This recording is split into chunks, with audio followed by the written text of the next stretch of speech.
Bonjour à toutes et à tous, je suis ravi de vous retrouver aujourd'hui pour parler comics. Aujourd'hui, on va parler d'un comics qui vient de sortir chez Urban Comics. Ça s'appelle Horizon Oblique. C'est écrit et dessiné par un monsieur qui s'appelle Richard Blake. Alors, je vous montre un petit peu l'édition. On est sur le grand format Urban que vous connaissez par cœur maintenant, qui flirte du côté de la bande dessinée traditionnelle, mais on est bien sûr du comics. L'auteur, c'est sa première incursion dans le monde de la bande dessinée. Il est auteur, illustrateur, il est graphiste, voilà, il est plutôt dans les arts narratifs, mais c'est la première fois qu'il va dans l'art narratif séquentiel, c'est sa première incursion. Et donc ça s'appelle Horizon Oblique. Le titre, moi je l'adore, la couverture je l'adore aussi, c'est absolument magnifique. Clairement, je vous le dis sincèrement, j'ai acheté le titre sur son titre que je trouvais extrêmement poétique et également pour la couverture. En anglais, ça s'appelle Hexagon Bridge. Ça aurait pu sortir sous ce titre-là, je pense, si ça avait été dans le label Indies, mais comme on flirte, je vous le dis, du côté du roman graphique pour les librairies, eh bien ça a été traduit en Horizon Oblique et c'est une très belle traduction.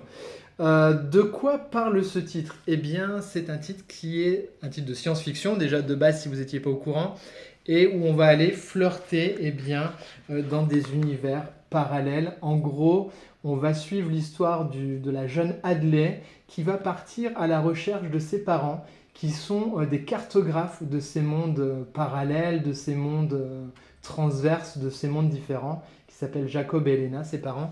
Et on va suivre du coup Hadley qui va partir à leur recherche. Pour ça, elle va être accompagnée d'une IA, une IA qui va prendre la forme d'un robot. Et particularité de tout ça, c'est que Hadley, elle a des pouvoirs un peu de surconscience comme ça, où elle va avoir des liens télépathiques avec la machine. Donc je vous laisse imaginer un petit peu tous les thèmes qui sont abordés. Je vais m'arrêter un petit peu pour vous laisser apprécier le dessin et vous préciser aussi que ça se situe en 4040. On est vraiment quand même assez loin dans le futur. Alors, Horizon Oblique, c'est une aventure narrative visuelle. On va avoir comme ça des très grandes planches où il va y avoir peu de texte. On est sur quelque chose d'assez contemplatif. Donc vous attendez pas un titre bourré d'action. C'est un titre qui va faire la part belle aux séquences de calme, aux séquences de douceur, aux séquences vraiment de pause visuelle. On va prendre le temps d'apprécier les univers qui nous entourent. Il y a un joli mix entre du dessin traditionnel et du dessin numérique. L'auteur en parle bien. D'ailleurs, c'est une belle édition qui est bien enrichie avec une belle postface et une belle préface avec un entretien croisé également. Mais ça, vous allez le lire partout, donc je n'ai pas besoin d'en rajouter. Voilà, je vous montre un petit peu ce qu'il a pu faire en allant du côté du numérique. Donc, dès qu'on va sur des choses qui sont un peu plus contemporaines, on va avoir des choses qui sont moins figuratives, ça va être assez intéressant. Mais effectivement, ça peut dérouter pas mal de monde parce que j'ai envie de vous faire quelques références à plusieurs titres qui me sont venus en tête comme ça quand j'ai lu la bande dessinée. J'ai pensé à Ex Machina et j'en profite pour vous montrer cette superbe litho que j'ai d'un artiste qui s'appelle Needle, qui est un artiste anglais, c'est numéroté, j'adore. Donc ça m'a fait penser à du Ex Machina, ça m'a fait penser aussi à la série Loki par moment, ça m'a fait penser également à du Bienvenue à Gattaca parce qu'il y a une sorte de rétro-futurisme. Voilà, ça fait penser à plein de choses qu'on connaît comme ça en termes de cinéma et en œuvres de science-fiction.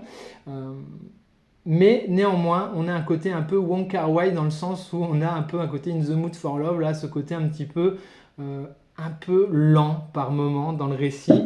Et ce qui m'a le plus manqué à titre personnel, ça va être un petit peu d'humanisme, d'humanité dans les personnages, un peu de relations un peu chaleureuses. Voilà, ça m'a manqué de développement dans les persos. Il y a beaucoup d'idées et de concepts qui sont développés et également ces idées et ces concepts, je les trouve légèrement effleurés. On est sur une bande dessinée qui fait 150 pages, on est à 21 euros, ce que je ne vous avais pas dit le prix.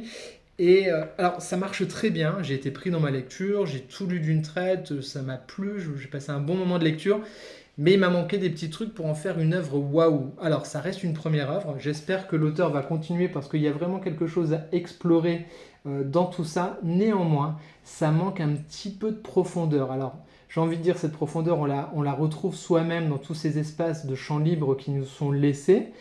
Et ça, c'est agréable aussi. Alors du coup, ça fait ressurgir, je vous dis, en moi plein d'œuvres différentes comme ça, de choses que j'ai pu projeter. Il y a des choses, le travail sur la photographie, la photo, le travail sur le temps. Enfin voilà, ça brasse plein de thématiques.